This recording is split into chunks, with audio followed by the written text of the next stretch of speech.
Well, it's 2 AM and we're off Bernwood Jubilee Way, fastest known time attempt number 1. So, screenshots.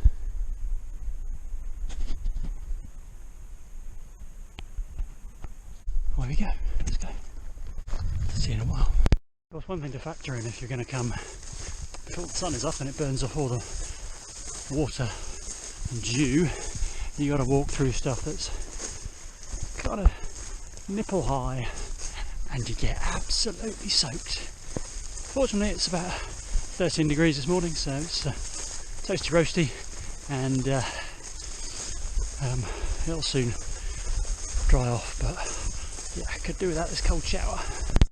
Oh wow, what a morning, look at that. Not a bad way to start Sunday. Well, started about 6 hours ago, but yeah, lovely. So it's sort of 5:30, 6 o'clock-ish, 15 miles or so in. Starting to feel a little bit tired, but yeah, still moving well. Drinking all right, and yeah, so far so good. This pace won't be kept up for the whole thing, but it doesn't matter because we get a few decent miles under the belt before it gets hot, and I think it is going to get hot today.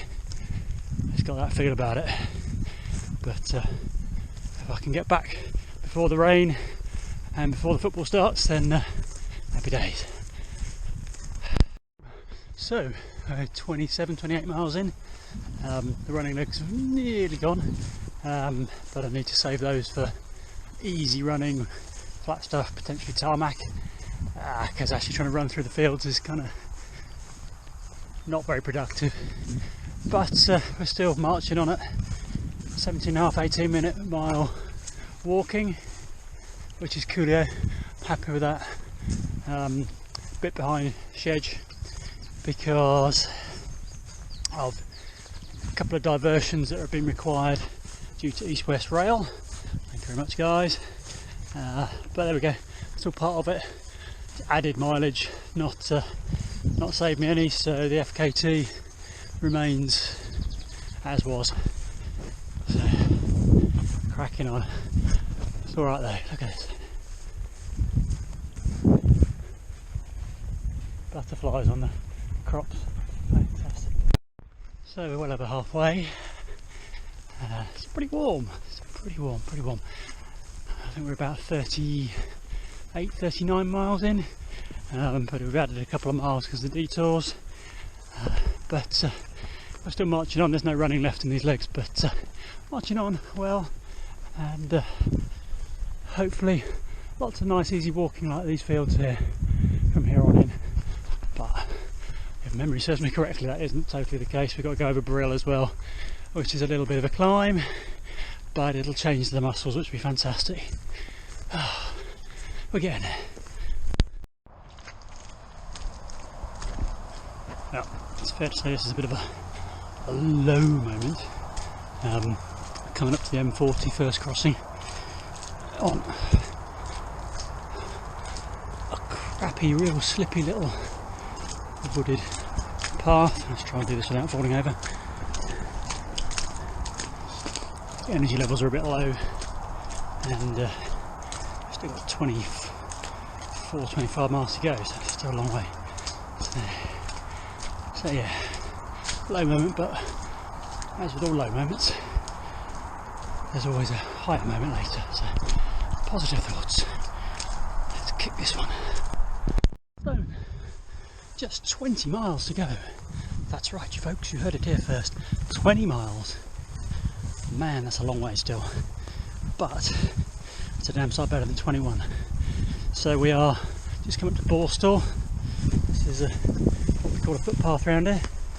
Long grass which you're dragging your feet through. Nice and easy walking. And fairly typical of today's terrain.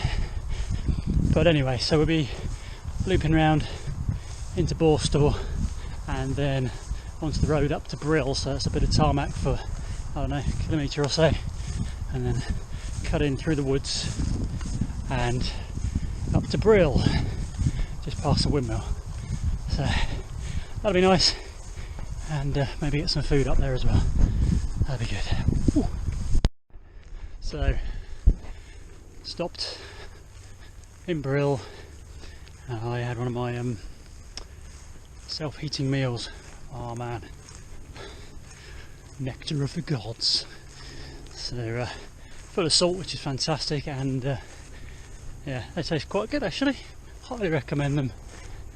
So that'll keep me going for a little bit. Really pleased to have got a decent meal inside me. They're only about 500 calories, but yeah, good solid food. So excellent job. So I've got sort of 16-17 miles left. I'm not really putting much sway in what the watch is saying is left, because it seems to get bigger, not less. But yeah, ultimately it's going to get less. I can't see me finishing much before 10 o'clock, so 20 hours probably. But hey ho, it is what it is. We're just cracking on. We're going to do it. We're going to do it. It's going to take all bloody day, but we're going to do it. Walking through this stuff, mile after mile, pretty tough going. Beautiful, tough going. So we are just under 9 miles, so we're in Marsh Gibbon, and yeah, it's been raining for about an hour, but it's really sort of got a bit heavier now. But that's fine, it's taking the edge off the heat, which is good. And then we're just hacking across the fields here and then back on the road because of the other east-west rail diversion, which I know about. And then yeah, we're almost on territory that I know well, which will be good, especially because it's going to be dark. But yeah, it's alright. Liz came out to meet me in Marsh Gibbon with Oren, which is nice. Yeah, we're getting there. Later than planned, but we're getting there. Oh man, what a crazy hour. It's getting dark, and so we get head torch 1 out. I think it's beginning to die, so I go to get head torch 2 out, and it's dead. It's got new batteries in it, but it's dead. So been running my socks off to try and get as much ground covered in, well, some semblance of daylight, and well, this is all that's left, but that's enough because I know where I am now, and yeah, 2.7 miles, something like that, and I know all of this. So if I had to do it totally in the dark, I think I could, but man, I didn't think I had any running left in me at 60 odd miles, 65 miles. Wow, I'm going to feel this tomorrow. 5 minutes from the end, maybe a little bit more. That was tough. I thought that doing this in July would be a good time of year to do it. I thought the fields would be nice and easy to go through, the footpaths would be made. Not a bit of it. I would not recommend anybody doing it at this time of year. The brambles and the stinging nettles are just immense, and well, I mean, several places 2, 3, 4 minutes hacking away just to get through a stile, and you know, I probably lost an hour at least just hacking. So yeah, perhaps not the best time of year. Having said that, I did recce's in the spring and in the autumn, and it was pretty gnarly underfoot then as well. So maybe, despite the fact there is very little climbing in this, it's a bit more difficult than you might give it credit. Anyway, so it's late, a lot later than I planned on getting back. I'm cold. It's cold across the fields now. My body's shut down a bit from lack of food over the last couple of hours from pushing to try and beat the light cut off. It's called sunset, isn't it? But I did it, and I got to where I knew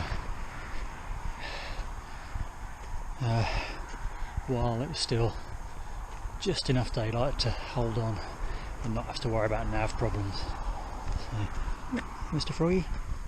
Mr. Froggy. So there we go. It's all done. So we just got to record the crossing the line and a photograph and a screenshot, and there we go. That will be that. I'm going to sit in the bath for a few minutes and warm up.